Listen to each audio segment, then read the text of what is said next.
দেই স্যার আইনি। আচ্ছা মহাজন আপনি রং করেন, আমি দেখতাছি। ये सब क्या देखना पड़ रहा है? अच्छा है मैं अंधा हूँ। মহাজন পার্টিটা এ পড়তেছে, যা করবেন তাড়াতাড়ি করেন। স্যার আসেন আসেন, ভিতরে আসেন, আমার মহাজন ভিতরে আছে। স্যার আসেন আসেন। কি ভাইজান, আইতে কোনো সমস্যা হয় নাই তো? না, আইতে তেমন একটা সমস্যা হয় নাই। বড় গাড়ি নিয়ে আসছি তো, এই রাস্তাটা একটু চিপা। গ্রামের রাস্তা তো চিপা তো একটু এই বই, রোদ নাই বৃষ্টি নাই, ছাতার উপরে মাথা ধরা রাখছেন কে লিগা? আপনার ল্যাঙ্গুয়েজটা মনে হয় একটু উল্টা পাল্টা হয়েছে। যাই হোক, এই তুমি সাথে নামাও। তা ভাইজান, আপনার রঙ্গিলা আমের আম গাছটা কোথায়? ওই সামনেই, আসেন।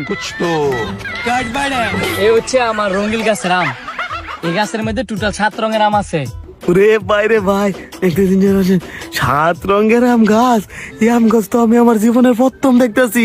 স্যাম নেউক, এই গাছটা আনতে আমার কিনা লয়ে যেতে হইব।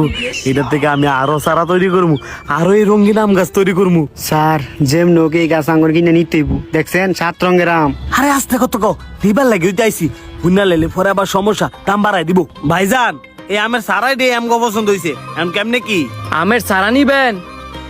এখন আমের সারা তো আপনার দেওয়া যেত না, নিলে আম নিতে পারবেন। আপনি এটা কোনো কথা কইলেন? আপনি চাইলেই তো আমের সারা সহকারে দিতে পারেন, লাগলে টিয়া পয়সা বাড়াই দিব নে। টিয়া ভাড়ায় দিবেন তো বুঝলাম, কিন্তু এই সারা তো এক জায়গার মধ্যে লাগাইলে অন্য জায়গায় লাগানো যায় না। এনতে যদি অন্য জায়গায় নিয়ে লাগান তাহলে তো এই সারা বাঁচতো না। কি বলেন বাঁচতো না? মানুষ আমের সারা এক জায়গা থেকে আরেক জায়গায় কত নিয়ে লাগায়। আপনি অন্য আমের সারার সাথে এই আমের সারার তুলনা দিলে তো হবে না, এটা তো রিয়ার। এই জন্যই তো আমার স্যারের এই আম গাছ পছন্দ হয়েছে। বিক্রি করে দেন, ভালো দাম দিব না। ভালো দাম দিল এই সারা আমি আপনাদের কাছে বিক্রি করতে পারবো না। কিন্তু কেন? কি করলে আপনি এই সারা আমার কাছে বিক্রি করবেন? আপনি যেটা বলবেন আমি ওইটাই করব। আপনি যত যাই করেন না কে লিগা, একটি চারা গাছ করে তো কিনে নিতে পারবেন না। যদি আপনার কিনে নিতে হয়, জমি সহকারে পুরো আম বাগান আপনার কিনে নিতে হবে। এখন আপনি কি বলতে চাইতেছেন? এই আমের সারা নিতে হইলে এই পুরো জমি কিনে নিতে হইব? জি ভাইজান, আপনি এতক্ষণে বুঝতে পারছেন। এই একটা আমের সারার জন্য এই পুরো জমি আমি কিনে নিয়ে যাব? এটা কি হয়? না হইলেও ভাই কিছু করার নাই।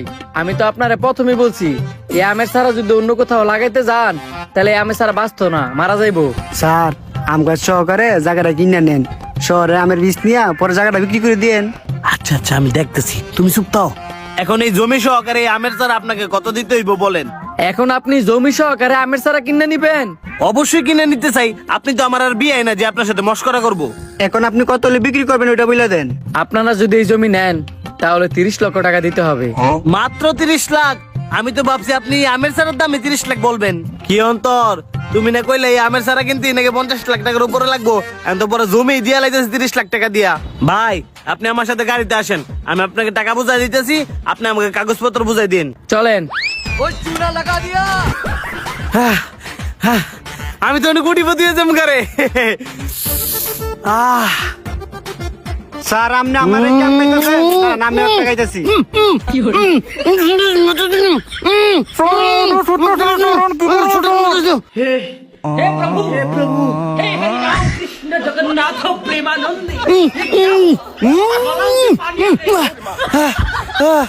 এটা কি হইলো? এটা তো সত্যিকার রাম না, সব ডিএম রং করা। আমার 30 লাখ টাকা গেল রে। আমার 30 লাখ টাকা তুকু, স্যার আপনি 30 লাখ টাকা লুবে পেরে চলে গেল। আমার 30 লাখ টাকা। ওরা কেন